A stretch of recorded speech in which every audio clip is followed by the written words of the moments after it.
and Davao News Center. Kini ang TV Patrol Southern Mindanao.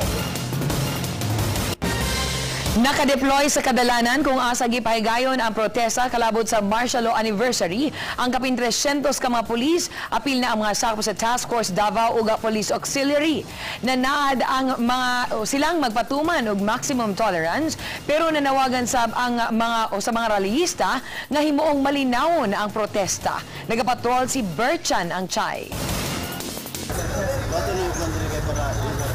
Sa iyo kaganinang buntag, naka-standby na ang mga pulis sa pag-abot sa mga militanteng magpahigayon og protesta kontra martial law.